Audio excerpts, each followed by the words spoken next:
काम लेकिन मुझे एक खरा चाहिए।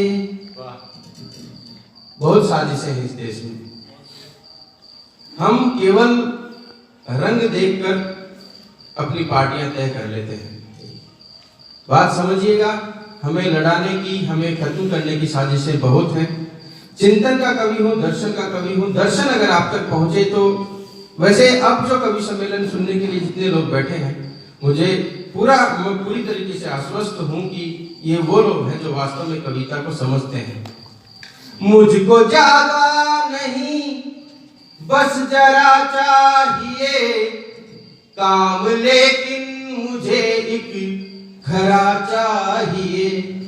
झंडों के रंग में ही न आऊंगा मैं, झंडों के रंग में ही न आऊंगा मैं। रंग खूं का भी भगवा हरा चाहिए।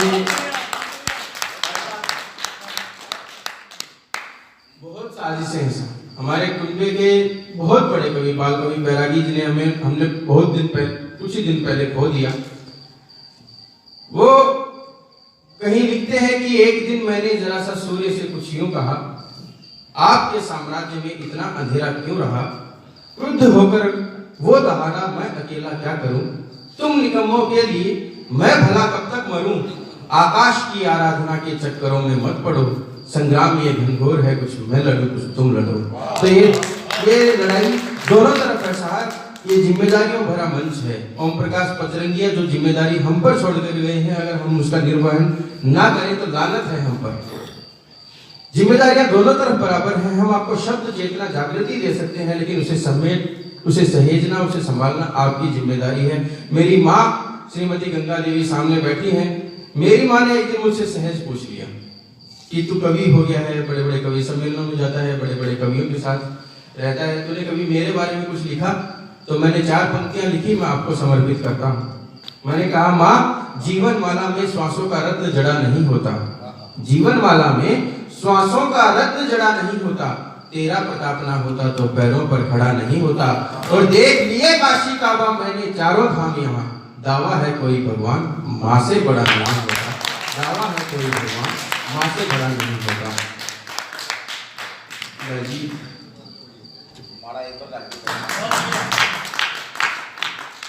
ये आदमी है जो चिरावा की शान है, कम से कम 62 बार रक्त को दान कर चुका है। 67 बार।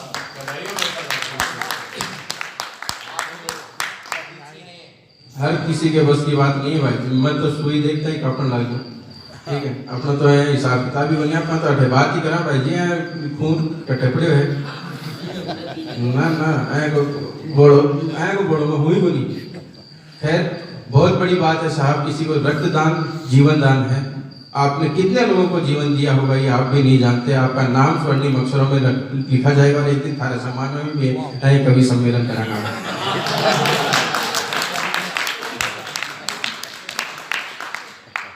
तू प्यार दे दुत्कार दे सब कुछ कबूल है, तू प्यार दे दुत्कार दे सब कुछ कबूल है। ये शब्द नहीं है तेरी पूजा के फूल हैं।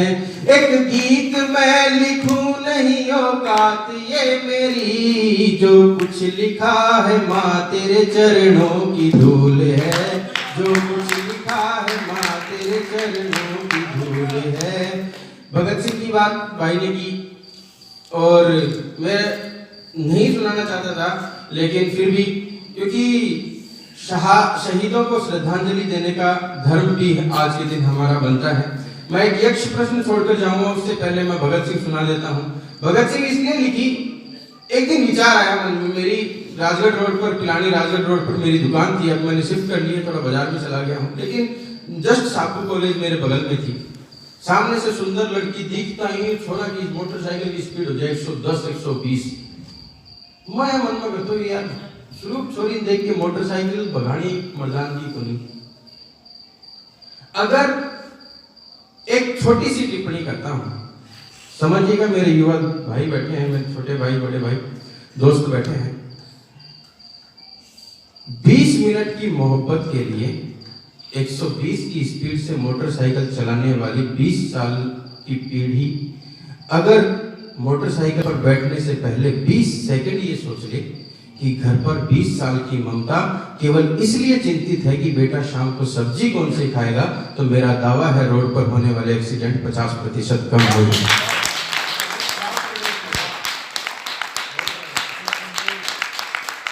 किसी सुंदर लड़की को देखकर मोटरसाइकिल तेज भगाना मर्दानगी नहीं है साहब। मर्दानगी क्या होती है मैं बताता हूँ कि जवा रंगीनियां अठखेलियां सब त्याग कर आया, सुनी सहनाइयां हल्की तो घर से भाग कर आया। भगत सिंह को कहा गया कि तुम्हारी शादी करेंगे, उनकी मां ने कहा कि तुम्हारी शादी करेंगे, तो एक पत्र लिखा रातों रात कि मेरी शादी मेरे देश की आजादी से होगी, मेरे देश की आजादी मेरी दुल्हन है। वो पत्र तकिए के नीचे रखा और पत्र रख के घर छोड़कर चले गए।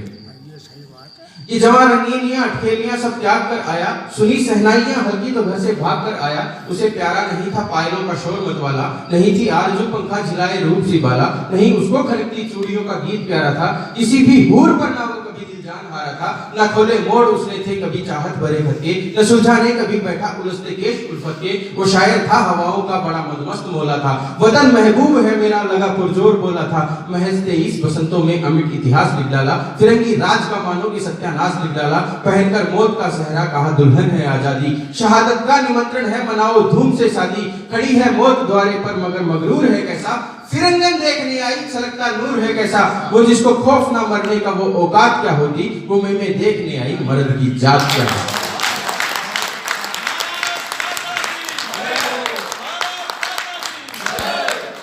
आप एक सहज सा अंदाजा लगाइए कि आज आपको ये कहा जाए कि 6 महीने बाद 23 तारीख को आपको फांसी हो जाएगी।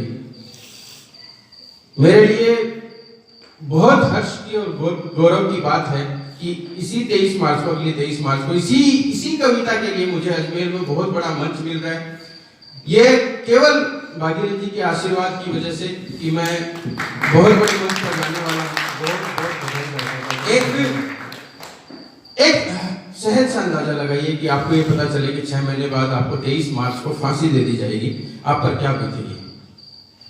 आपकी भूख मर जाएगी, आप सूख जाएंगे, आपका वजन घट जाएगा।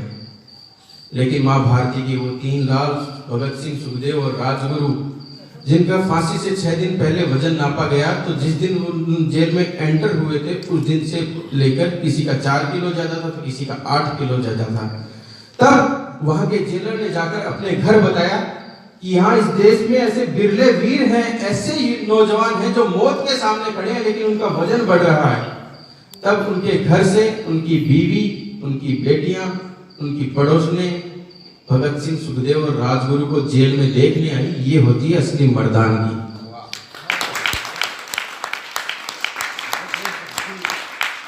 खड़ी है मौत द्वारे पर मगर मगरूर है कैसा, फिरंगन देखने आई छलकता नूर है कैसा। वो जिसको खौफ ना मरने का वो औकात क्या होती, वो मैं देखने आई मर्द की जात क्या होती। उसे मायूसियत के हाथ चाहकर भी न छू पाए, घड़ी जब आई परिणय की तो मंगल गीत खुद गाए। सजी मुस्कान चेहरे पर वो आंखें नम नहीं देखी, वो रस्सी मौत की भी अप्सरा से कम नहीं देखी। पड़ी जब अप्सरा पे तो नजर वो झूम कर बोला, मुझे तेरी ही हसरत थी। वो फंदा चूम कर बोला, बड़ी छोटी उम्र की ये बड़ी ऊंची कहानी है। भगत सिंह नाम है जिसका जवानी की निशानी।